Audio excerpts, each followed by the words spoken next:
Anunciar o Evangelho não é glória para mim, é uma obrigação que se me impõe. Ai de mim se eu não anunciar o Evangelho.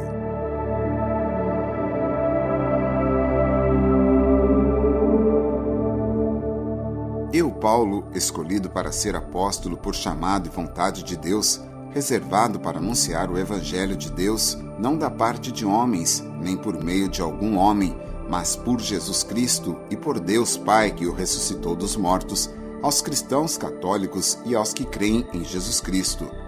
A vós graça e paz da parte de Deus nosso Pai e da parte de Jesus Cristo, que se entregou por nossos pecados para nos libertar da perversidade do mundo. Presente segundo a vontade de Deus nosso Pai, a quem seja dada a glória pelos séculos dos séculos. Amém.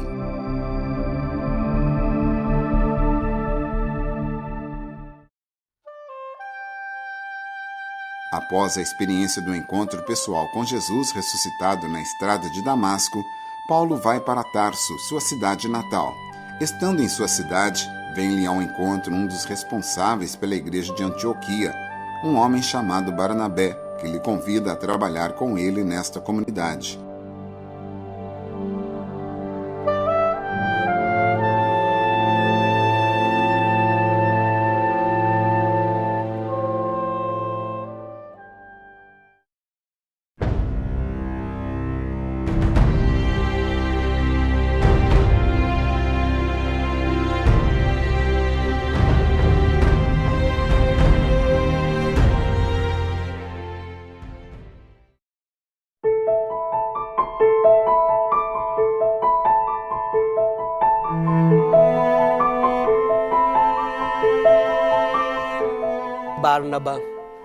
Barnabé, enviado pelos notáveis de Jerusalém para apoiar e organizar melhor a nova comunidade mista de Antioquia, na Síria, queria estar com eles neste tipo de apostolado entre os gentios.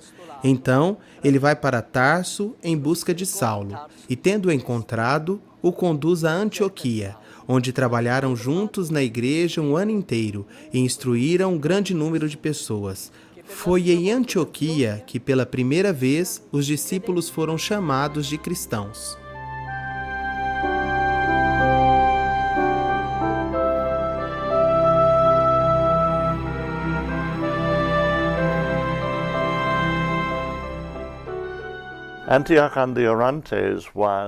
Antioquia, sobre o rio Orontes, foi a terceira cidade mais importante do Império Romano. A primeira era naturalmente Roma e a segunda Alexandria. Mas Antioquia era uma espécie de capital romana do Oriente. Ela tinha a vantagem de ser mais jovem e bela, quando comparada às cidades mais antigas como Jerusalém e Damasco, tendo sido fundada apenas em 300 a.C., aproximadamente por Seleucia.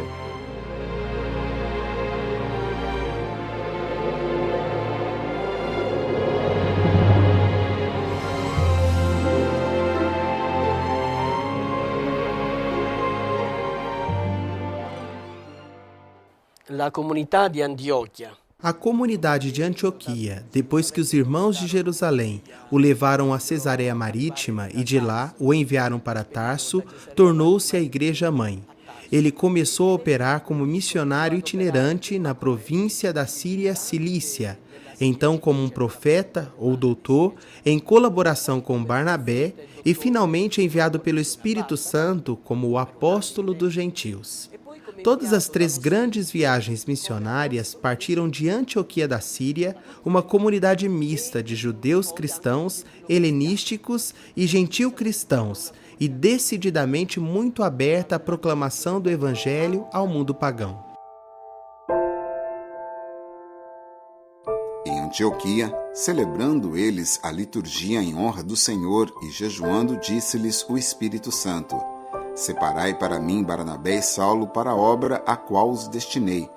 Então, depois de terem jejuado e orado, impuseram-lhes as mãos e os despediram.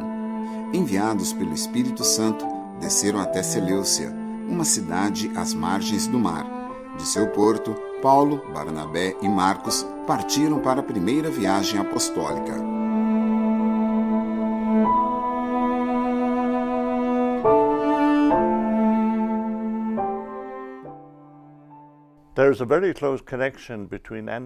Existe uma ligação muito estreita entre Antioquia e Chipre. Na verdade, da alta montanha que nasce próximo à cidade, o Monte Cássio, é possível ver as montanhas Trodos da ilha.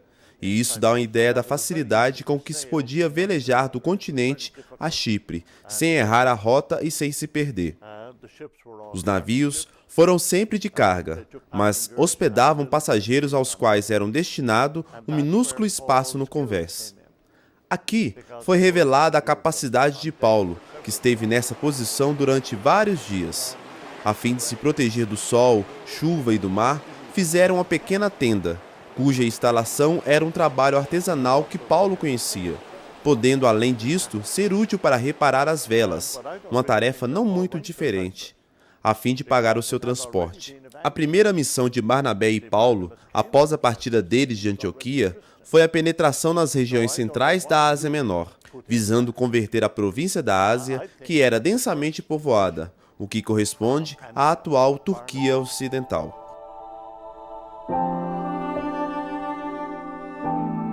Chegando em Chipre, se dirigiram para Salamina e seus arredores.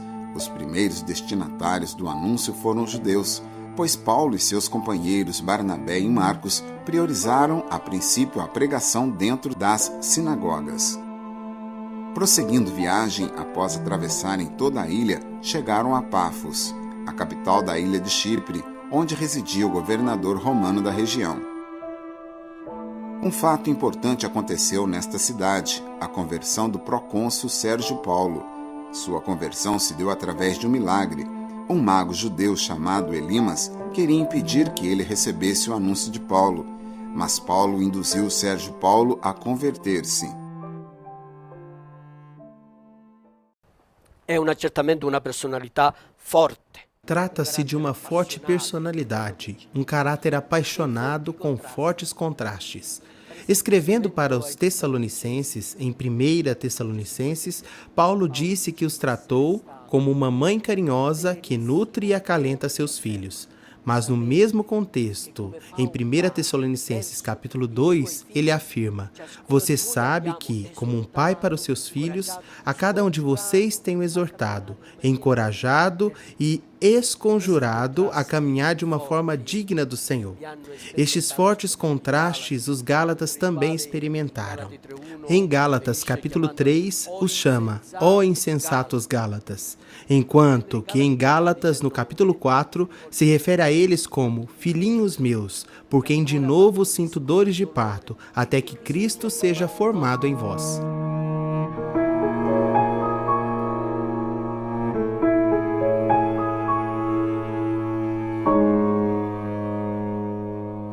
Paulo é genial. Paulo é brilhante, vulcânico, fascinante no argumentar, mas às vezes um pouco envergonhado em exprimir tudo aquilo que ele tem dentro de si. Eu quero estar perto de você neste momento e poder mudar o tom da minha voz, porque eu não sei o que fazer a vosso respeito. Convencido daquilo que acredita, é engenhoso, corajoso e afronta qualquer perigo pelo Evangelho.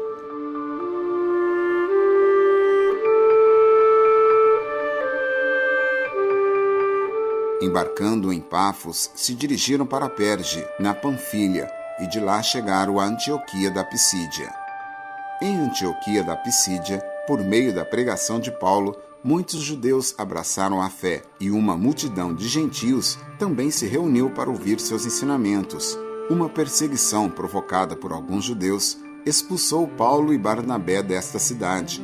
Após sacudirem a poeira dos pés, se dirigiram para Icônio.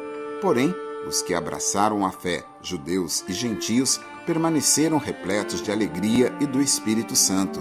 Em Icônio, eles também entraram em uma sinagoga dos judeus. Ali, uma grande multidão de judeus e gregos abraçou a fé. Até hoje, a Antioquia Pisídia nunca foi objeto de escavações arqueológicas, e é simplesmente uma área de ruínas perto da cidade turca de Alvek. Nós sabemos que no seu centro tinha um grande templo dedicado a Roma. enquanto um magnífico edifício de 2 andares, ao lado do penhasco que dominava o templo, ladeado por uma curvilínea tendência. Na frente do prédio estava uma grande praça.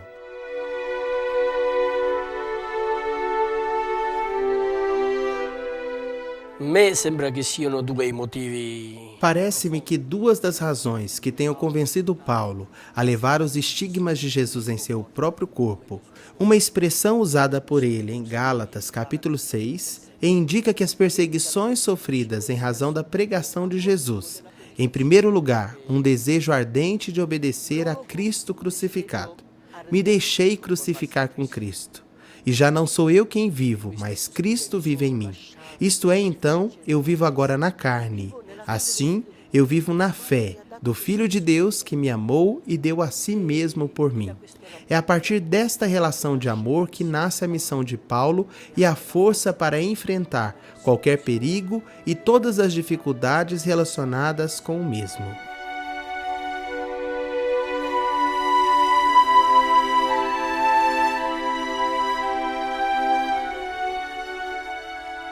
Ma c'è un secondo motivo, secondo me. Mas há uma segunda razão com que Paulo aceita sofrer humilhações e sofrimento: a ansiedade pelas igrejas.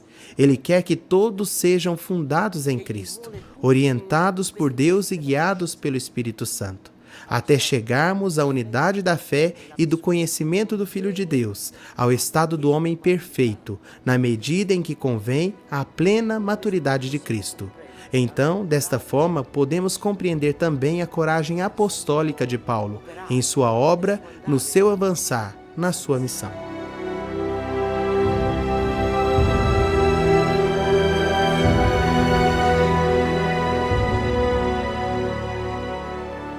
It's very difficult to know why Paul was so successful. Não é fácil saber por que é que Paulo foi tão bem sucedido. Olhando as 2 cidades, Tessalônica e Corinto, é possível dizer por que tantas pessoas o ouviam. Ele obteve muitas conversões em todos os lugares, e creio que a razão está na sua capacidade de persuasão, que está na base de sua personalidade. Realmente, ele acredita que Jesus é o Salvador do mundo e que aceitá-lo seria um bem para todos. Ele foi capaz de chegar a todos os níveis da população, os relativamente ricos e aqueles muito pobres. E só posso supor que isso dependia de sua personalidade, uma vez que ele não usava qualquer truque. Paulo era um orador de formação refinada, mas não recorria a nenhum efeito. Em 1 Coríntios 2, ele nos diz explicitamente que queria que os homens vissem nele a graça da obra. Ele queria demonstrar o poder do Espírito. Diante disso, só poderia dizer: olhe para mim, transformei-me no que você vê, um resultado da graça de Cristo. Paulo e Barnabé demoraram-se ali bastante tempo, cheios de intrepidez no Senhor, que dava testemunho à palavra de sua graça e concedia que se realizassem sinais e prodígios por meio de suas mãos. La certezza di essere stato chiamato da Dio. A certeza de ser chamado por Deus. E neste chamado ele conheceu Cristo, o Filho de Deus, que transformou radicalmente o fariseu Paulo em cristão autêntico, um missionário audaz, um apóstolo ardente e intrépido, uma testemunha profética e corajosa, que pode gritar a todos: não me envergonho do Evangelho, poder de Deus para a salvação de todo aquele que crê.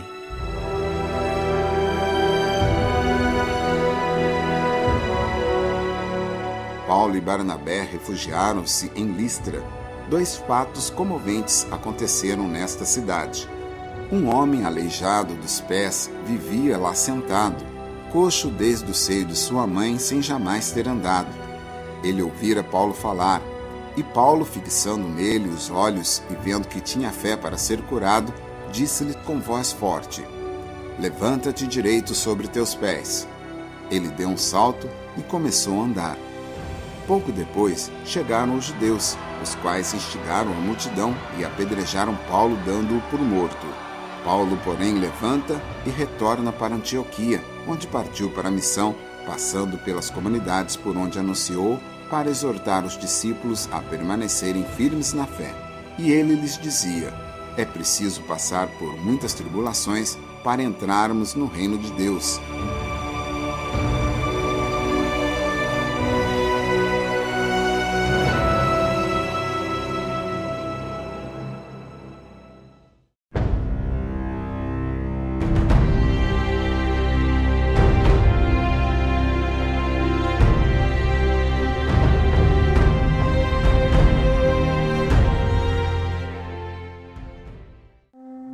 Não temas, continue a falar e não te cales. E eu estou contigo, e ninguém porá a mão sobre ti para fazer-te mal, pois tem um povo numeroso nesta cidade. Il compito di Paolo è quello O papel de Paulo está no levar com Pedro e depois de Pedro, pela força do Espírito Santo, o Evangelho de Jerusalém até aos confins da terra. A expressão de Lucas, com o poder do Espírito Santo, significa que Pedro e Paulo são testemunhas da palavra, mas o verdadeiro autor da salvação para os gentios, judeus e pagãos é Deus, que na força do seu Espírito não faz acepção de pessoas, mas aceita a todos que o temem e praticam a sua justiça, a qualquer povo que o pertence.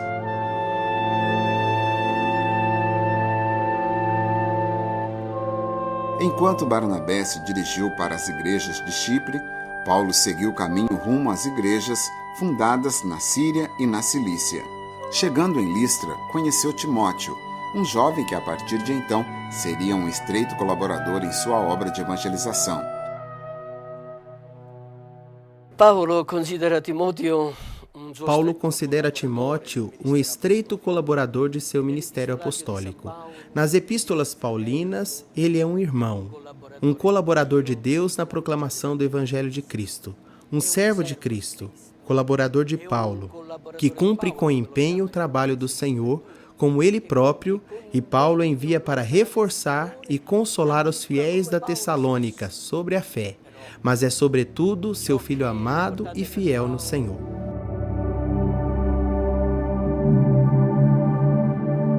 Juntamente com Timóteo e Lucas, depois de confirmar as igrejas na fé, partiu rumo a novos territórios, os quais não receberam a boa nova. Saindo de Listra, atravessaram a Frígia e a região da Galácia. Paulo, nel secondo viaggio missionario, Paulo, na segunda viagem missionária, segue junto com Silas e Timóteo em áreas elevadas da Frígia, Galácia, com a intenção de visitar a Ásia proconsular. Mas diz o texto dos Atos dos Apóstolos, capítulo 16, que o Espírito Santo proibiu-os de pregar a palavra na província da Ásia. Então Paulo foi forçado a parar na Galácia. Agora, se lermos esta notícia à luz de Gálatas, vocês sabem que foi devido a uma doença do corpo que eu vos anunciei pela primeira vez o Evangelho. Podemos descobrir que era para Paulo ou para Lucas também a doença do apóstolo, no poder do Espírito, um kairós, um momento para a evangelização da Galácia. per l'evangelizzazione della Galazia.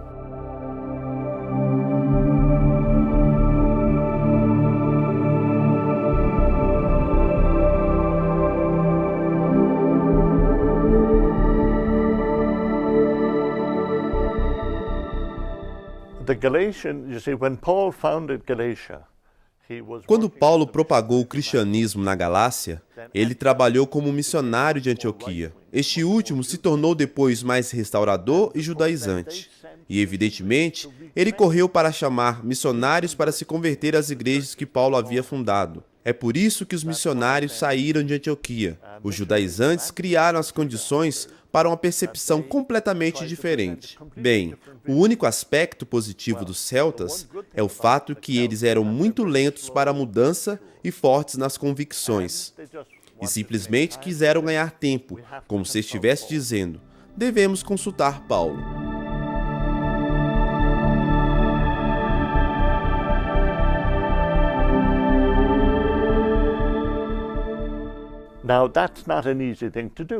Agora, isso não foi fácil. Da Galácia a Éfeso são 3 semanas de caminhada. O mesmo para o retorno e, no mínimo para Paulo, seriam 2. Esta é uma viagem muito longa para as pessoas com poucos recursos produtivos. Na verdade, quem não trabalha não ganha. e ocorria a mobilização de uma comunidade com um projeto e organização para enviar o seu próprio representante para Paulo. A resposta foi a sua carta aos Gálatas e a extraordinária natureza do documento. Reside no seu ser dirigido ao povo de Galácia, mas ao mesmo tempo também aos de Antioquia, porque não havia judeus em regiões centrais da Ásia Menor.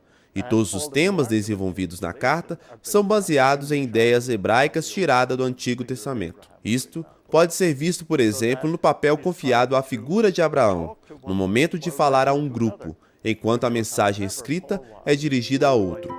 Aqui, você pode ver a clareza de Paulo como um escritor. Em Frígia, Paulo provavelmente tomou a decisão de descer para o sul e voltar para Antioquia, mas seus planos mudaram, pois o Espírito Santo lhe mostrou um novo trajeto durante a noite. Ora, durante a noite sobreveio a Paulo uma visão. Um macedônio de pé diante dele fazia-lhe este pedido: vem para a Macedônia e ajuda-nos. Logo após a visão, procuramos partir para a Macedônia, persuadidos de que Deus nos chamava para anunciar-lhes a boa nova.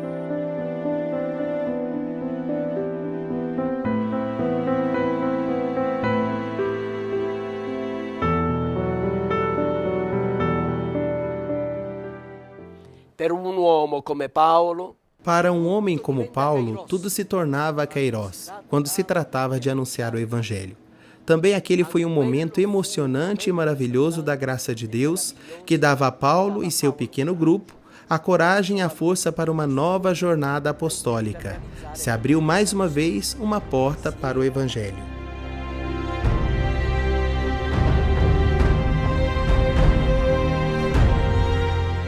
Movidos pelo Espírito Santo para uma nova rota, Paulo e seus companheiros embarcaram em Troade e seguiram Samotrácia, Neápolis e firmaram-se em Filipos, cidade principal daquela região da Macedônia.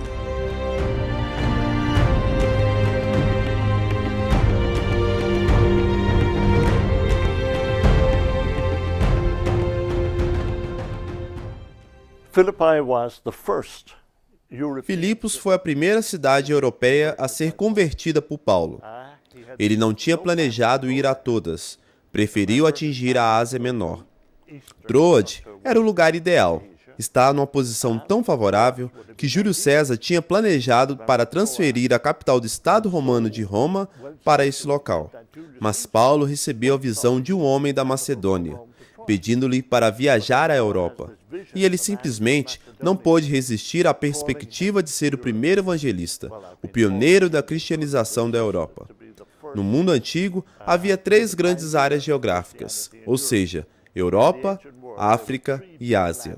Ele não tinha conhecimento desde quando começou a evangelização em Roma e que se aproximava para ele o início do evangelho na Europa. Filipe era pequena e se podia atravessar em cerca de 10 minutos. Mas mesmo sem nunca ter sido um verdadeiro poço arqueológico, mostra que ela foi uma cidade romana, como pode ser visto também do latim para o grego na influência exercida na carta aos Filipenses. No sábado, saímos pela porta da cidade para um lugar junto ao rio, onde nos parecia haver oração. Sentados, começamos a falar com as mulheres que estavam aí reunidas. Uma delas chamava-se Lídia. Era comerciante de púrpura da cidade de Tiatira. Lídia acreditava em Deus e escutava com atenção. O Senhor abriu o coração dela para que aceitasse as palavras de Paulo. Após ter sido batizada, assim como toda a sua casa, ela convidou-nos: se achais que sou uma fiel do Senhor, vinde hospedar-vos em minha casa. E insistia muito conosco.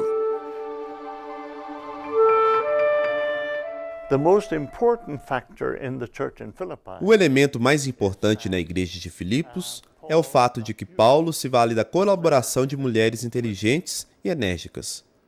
Essa missão foi conduzida por Lídia, uma empresária influente e rica em recursos obtidos de forma independente. Assumiu Paulo e seus companheiros: venha e fique em minha casa. Então, obviamente, ele não tinha trabalho e tinha facilidade de pregar todos os dias, enquanto Lídia mobilizava os seus amigos e familiares, de modo a tornar muito fácil a vida de Paulo. É por isso que ele insiste sobre a colaboração dos filipenses na propagação do Evangelho.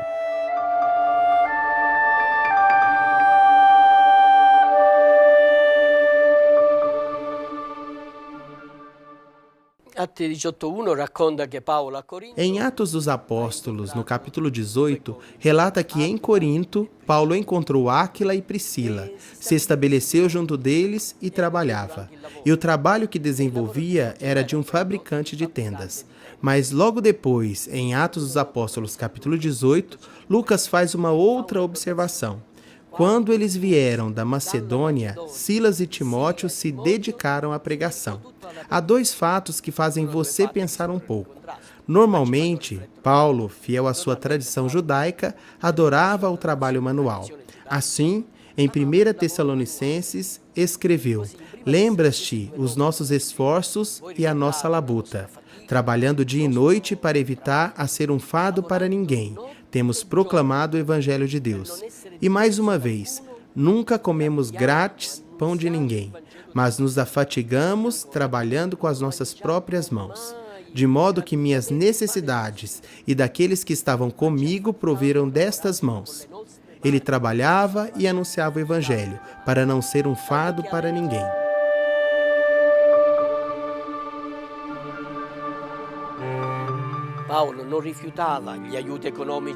Paulo não recusava a ajuda econômica que vinha a partir da comunidade. Mas se essa ajuda também se tornava uma fonte de escândalo para alguns, ele então firmemente recusava para não causar danos à pregação do Evangelho. Em Filipos, Paulo e Silas foram açoitados com varas e presos por ter Paulo expulsado um espírito de adivinhação de uma mulher que trazia muito lucro a seus amos. Estando presos por volta da meia-noite, enquanto cantava os louvores de Deus, algo surpreendente aconteceu. De repente, sobreveio um terremoto de tal intensidade que se abalaram os alicerces do cárcere. Imediatamente abriram-se todas as portas. O carcereiro puxou da espada e queria matar-se. Paulo, porém, com voz forte gritou: "Não te faças mal algum, pois estamos todos aqui." Então o carcereiro pediu uma luz, entrou para dentro e, todo trêmulo, caiu aos pés de Paulo e Silas. Conduziu-os para fora, disse-lhes: "Senhores, que preciso fazer para ser salvo?" Eles responderam: "Crê no Senhor, e serás salvo tu e tua casa." Libertos da prisão, partiram imediatamente. Atravessaram Anfípolis, a Polônia, e chegaram a Tessalônica. Tessalônica era o oposto de Filipe. Neste último, na verdade, Paulo teve uma vida muito confortável e tinha pregado em uma grande sala. Ao contrário, em Tessalônica, pregou em uma casa muito mais modesta e teve de trabalhar em horários pesados. Ele mesmo fala de noites sem dormir e dá claramente a impressão de que todos na igreja de Tessalônica trabalhavam com suas próprias mãos. Tanto que cada um deveria contribuir para a refeição da comunidade. Não tinha em Tessalônica uma classe superior. De acordo com Lucas, Paulo teve de se deslocar de Tessalônica devido à hostilidade dos judeus, e recorreu a esse fator claramente na narração de Lucas, onde induzia a perguntar se correspondia à verdade. Tinha reafirmado a convicção de que, se estivesse permanecido na Macedônia, teria atraído atenção cada vez mais hostil. E assim foi decidido enviá-lo para outra província no norte da Grécia. Então, ele foi para Atenas primeiro e depois para Corinto. Muitos dentre os judeus e gregos de Tessalônica acolheram a fé, mas os judeus que viviam nesta cidade se conspiraram contra Paulo e seus companheiros, que se viram forçados a fugir, dessa vez em Bereia. Os judeus, sabendo que ali se encontravam, foram para lá, perturbaram e agitaram a multidão contra eles. Novamente, Paulo foi obrigado a fugir, dessa vez para Atenas. Atenas, no tempo de Paulo, contava pouco do ponto de vista político e cultural. Do ponto de vista político, era uma cidade livre, apenas porque os romanos recordavam com admiração o seu antigo patrimônio cultural. Este patrimônio cultural, com a importância de Alexandria no Egito, era muito reduzido.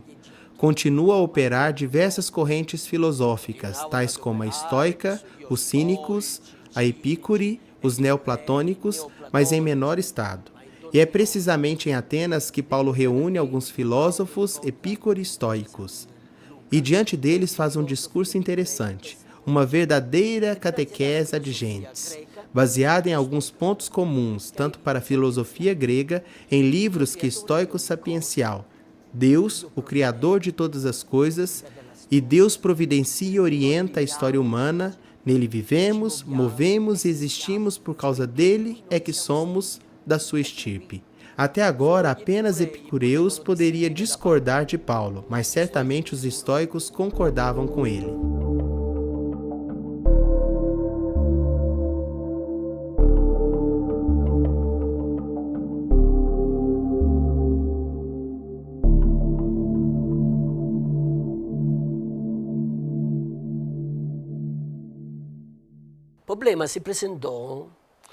O problema surgiu apenas depois que Paulo anunciou o querigma como um momento essencial do plano salvífico de Deus para o homem, ressuscitando Jesus dos mortos. Essas palavras concordavam com o pensamento dualista dos gregos.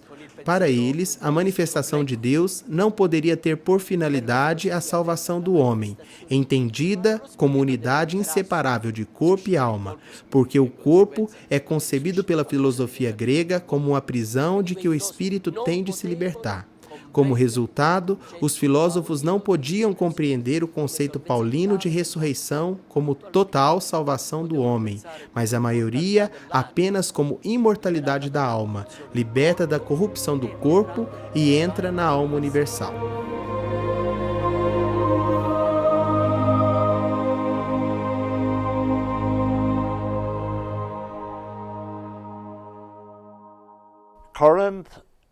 Corinto se encontra sob o fino istmo, apenas 6 quilômetros de comprimento, que liga o Peloponeso ao resto da Grécia, e sempre foi conhecida como a Rica Corinto. Ela colocou um pedágio em todas as rotas e foi um constante boom. Eu acho que Paulo deliberadamente escolheu em vez de Atenas, onde tinha uma vida mais tranquila e interessada, preferivelmente a atividade mais intelectual, tendo pensado, se eu posso pregar o evangelho em um lugar onde as pessoas pensam apenas em ganhar dinheiro, então eis a prova do que o evangelho afirma, a prova do seu poder. Deveria ser a razão desta oportunidade. Ele também entendeu que Corinto, como um centro de comércio, hospedava pessoas constantemente em trânsito para todos os pontos cardeais. Se Paulo tinha de enviar uma mensagem, havia sempre uma caravana prestes a iniciar nessa direção, desde que ele era também consciente de que não poderia fazer tudo sozinho, não conhecendo ninguém e necessitando de uma renda, uma moradia e um público. Pareceu uma solução melhor convencer passageiros diretos para Corinto ou Éfeso para convertê-los ao cristianismo, para que eles próprios, retornando para casa, se tornassem apóstolos. Na verdade, eles tinham uma família, uma casa e um emprego, e um público disposto a ouvi-los. Paulo teve, portanto, a certeza que, multiplicando os próprios esforços nos centros urbanos, pelo volume de tráfico e comércio, poderia obter o máximo resultado.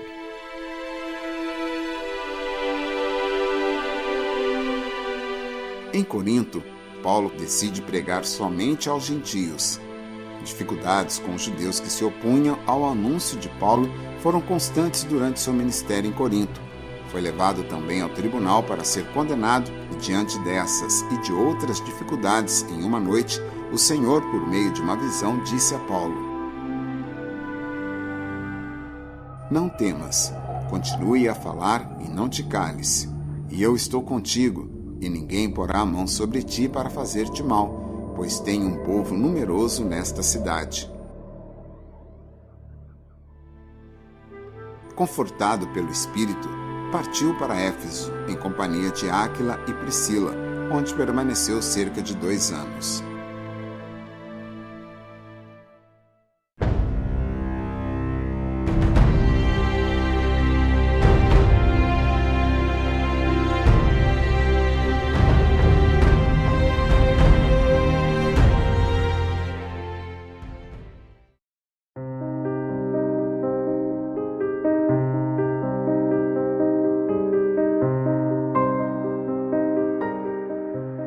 crucificado com Cristo, e já não sou eu que vivo, mas é Cristo que vive em mim. Doravante ninguém me importune, porque eu trago no meu corpo as marcas de Jesus.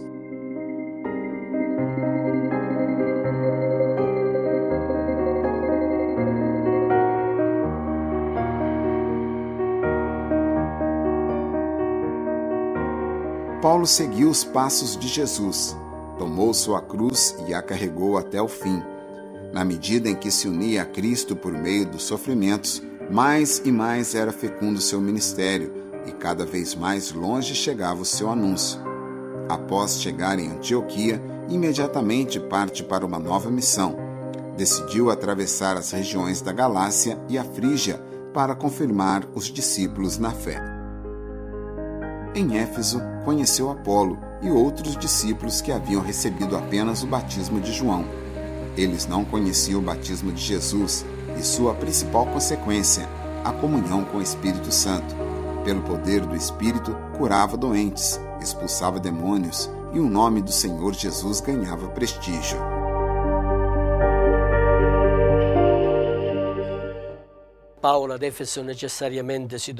Paulo, em Éfeso, deveria necessariamente colidir com o culto pagão da deusa Ártemis e assumir de alguma forma também as consequências. E o confronto não era primariamente por motivos econômicos, mas principalmente por motivos religiosos. Isso é demonstrado por alguns fatos narrados. O episódio dos exorcistas judeus, filhos do sumo sacerdote Sheva.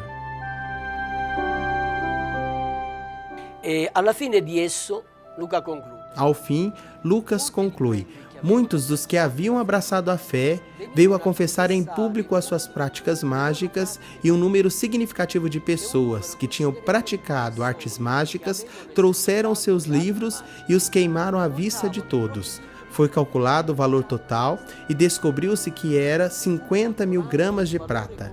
Agora, além dos livros mágicos, em Éfeso havia a efesia grâmata, dos amuletos de prata que traziam no pescoço e que foram de alguma forma relacionados com o culto da deusa Ártemis. De Éfeso, partiu para Macedônia, por onde passava, confortava aqueles que haviam abraçado a fé. Decidiu voltar para a Síria, mas diante de uma conspiração contra ele, precisou voltar para a Macedônia. Partindo de Filipos, chegaram a Troade, onde aconteceu um milagre durante a Eucaristia. Um jovem chamado Eutico estava sentado no parapeito da janela do 3º andar.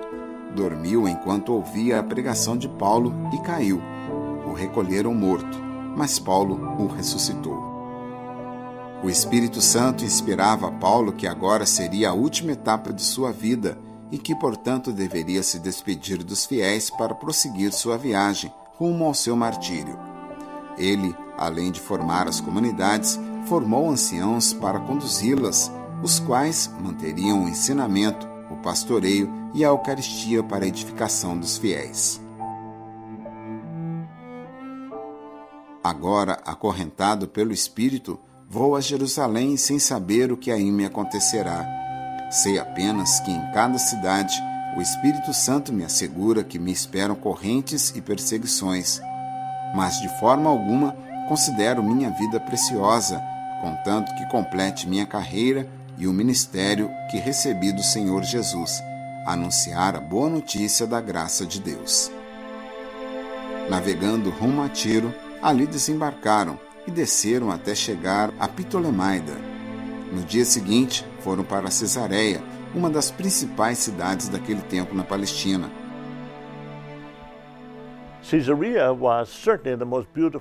Cesareia era a mais bela das cidades da Palestina e era ainda nova quando Paulo a conheceu. Ele desembarcou pelo menos uma vez vindo do Ocidente, quando Cesareia já tinha um magnífico porto que se situava ao lado, onde surgia o hipódromo. Um pouco mais ao sul havia o Palácio Real, protegido no mar em um promontório. A estrada era organizada de forma racional e com blocos de forma regular. Um grande teatro e um anfiteatro, tudo rodeado por uma parede. E eis que estou convencido de que Paulo, como um judeu, revelou grande orgulho ao pensar que tinha um rei judeu erguido sobre a terra dos judeus, uma magnífica metrópole a partir do zero. Em Cesareia, voltaria logo após ser preso em Jerusalém. Aqui, um profeta chamado Ágabo veio da Judéia, aproximou-se, pegou o cinto de Paulo, atou-se com ele de mãos e pés e disse: Isto diz o Espírito Santo, o dono deste cinto será amarrado em Jerusalém pelos judeus que o entregarão aos pagãos. Diante do choro e das súplicas das pessoas da casa, as quais não queriam a partida de Paulo, ele lhes respondeu: O que fazeis chorando e comovendo meu coração? Pelo nome do Senhor Jesus, estou disposto a ser acorrentado e a morrer em Jerusalém.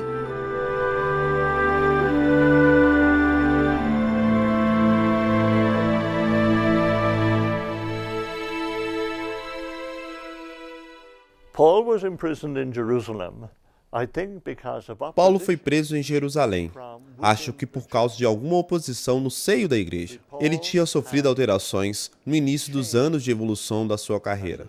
Provavelmente, ele era um jovem atento à lei, que foi uma fonte de orgulho e de identidade, mas também um obstáculo ao seu desejo na vida social, mesmo como um fariseu. Então era 100% um seguidor da lei, com dedicação total. Mais tarde, uma vez que ele estava convencido que Jesus era o Messias, o direito deixou de preencher qualquer papel aos olhos dele. Mas, apesar disso, continuou a mostrar tolerância para a maneira na qual os judeus viviam, até que ela se tornou uma antinômia, como diz Tiago. E sobre essa posição assumida por Lucas, remete de uma forma muito precisa. Ensine todos a não obedecer à lei. Diga-lhes que não circuncideis os filhos. Isso causou profundo ressentimento na igreja de Jerusalém, que era uma igreja judaico-cristã. Assim como Jesus, em Jerusalém, Paulo é acorrentado e preso. Diante do povo apresentava sua defesa, narra-lhes sua fidelidade à lei e seu zelo pelo que o levou a perseguir de morte os cristãos até se encontrou com Jesus ressuscitado na estrada de Damasco. Enquanto falava a multidão, levantou a voz pedindo sua morte. Elimina do mundo esse homem, não pode continuar vivendo.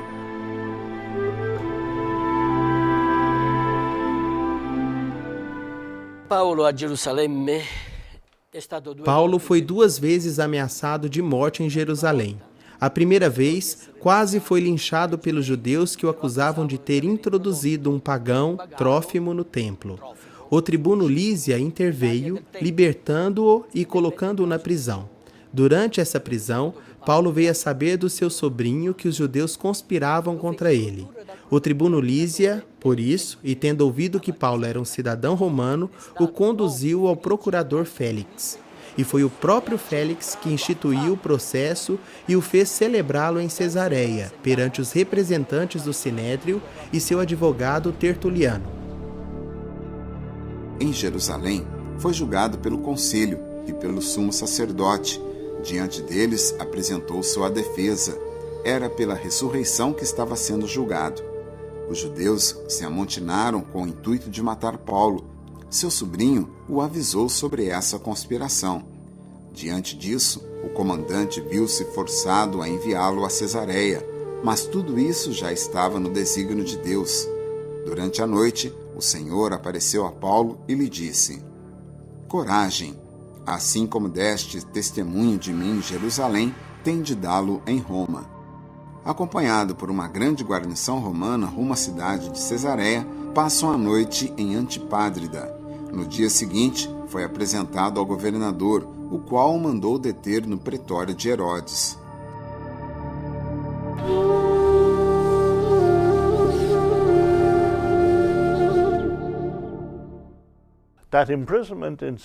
A prisão em Cesareia fez com que Paulo recorresse à sua cidadania romana. Para sair daquela situação, se recusou a pagar subornos e apelou para o imperador, que escolheu levá-lo para Roma. Mas, infelizmente, foi confiado a um centurião inexperiente, que insistiu em renunciar à estrada de terra, preferindo a marítima. Com o resultado que, tendo passado a época adequada para a navegação, acabou na tempestade naufragando. Isto é narrado em detalhes por Lucas, e acha que Paulo sentiu-se muito perto da morte, dizendo que já tinha enfrentado grande sofrimento, como a prisão e 3 outros naufrágios, como ele próprio diz. E depois teve de se preocupar com seu próprio destino.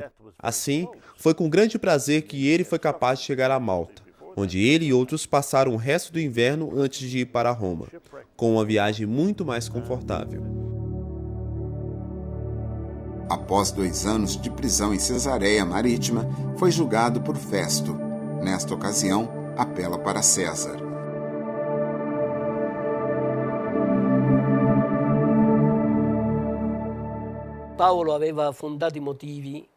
Paulo tinha motivos razoáveis de que um julgamento em Jerusalém poderia ser fatal para ele. Para além do fato de que os judeus poderiam organizar uma conspiração contra ele, também houve o perigo de que Festo poderia ser corrompido por dinheiro e tomar partido contra ele. Então, ele decidiu recorrer para César, como um cidadão romano. Estou perante o tribunal de César, é lá que devo ser julgado. Não fiz mal algum aos judeus, como bem o sabes. Então, se eu tiver cometido alguma injustiça ou algum crime que mereça a morte, não me recuso de morrer. Mas se nada há de que me acusam, ninguém tem o direito de me entregar a eles. Faço um apelo a César. Isso foi provocativo para Cesarém, que deu ao arguido, que tinha cidadania romana, o direito a ser julgado pelo tribunal. Festo é consultado com seu advogado e aceitou o apelo. Você apelou para César deve ir. Desde então, o tribunal de Festo tornou-se incompetente no processo de Paulo e continua a mantê-lo na prisão. Ele estava ansioso para enviá-lo a Roma para ser julgado no tribunal de César.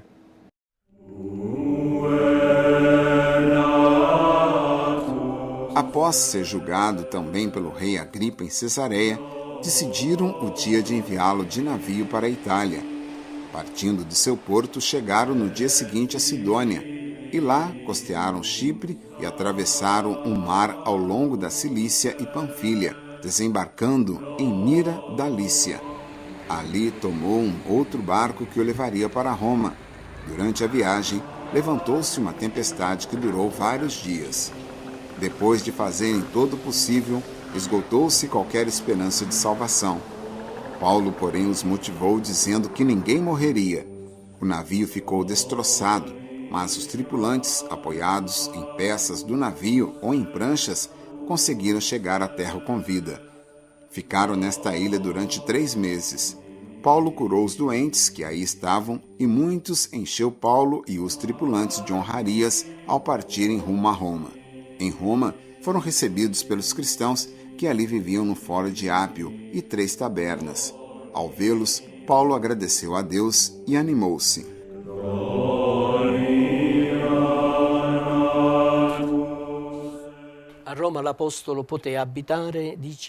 Em Roma, o apóstolo viveu em uma residência privada, mas sempre sob a custódia militar mitigada.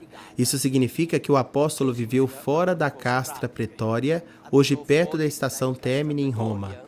Tinha o pulso amarrado ao pulso de um soldado de plantão. Permanecendo em casa, gozava de ampla liberdade de ação, podendo receber visitas e programar a sua forma de vida.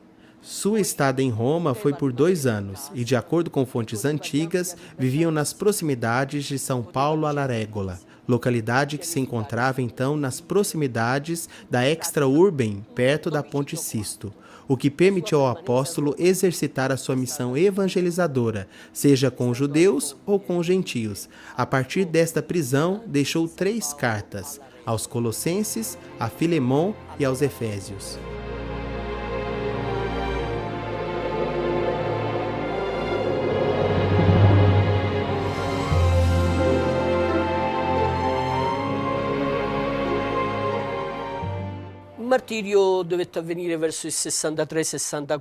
O martírio deveria acontecer cerca do ano 63, 64 d.C., durante uma famosa perseguição desencadeada por Nero, que é o abrigo de um antigo decreto imperial de Tibério sobre os cristãos acusados de praticar uma religião ilícita. Então, assim Paulo estava no meio da tempestade desencadeada por Nero. Ele foi julgado e condenado à morte. O lugar do martírio foi onde provavelmente hoje se encontra a Tre Fontane, O lugar próximo havia Ostiense, onde foi enterrado e onde mais tarde foi construída a grande Basílica de São Paulo fora dos muros. Assim, testemunhando a Cristo, Paulo se entregou como o primeiro cidadão de Roma e, em seguida, a flagelação, o pescoço à espada do carrasco. Cristo já era o seu prêmio, a coroa da justiça, a sua vida para sempre. Quanto a mim, estou a ponto de ser imolado, e o instante da minha libertação se aproxima. Combati o bom combate, terminei a minha carreira, guardei a fé. Resta-me agora receber a coroa da justiça que o Senhor, justo juiz, me dará naquele dia, e não somente a mim, mas a todos aqueles que aguardam com amor a sua aparição.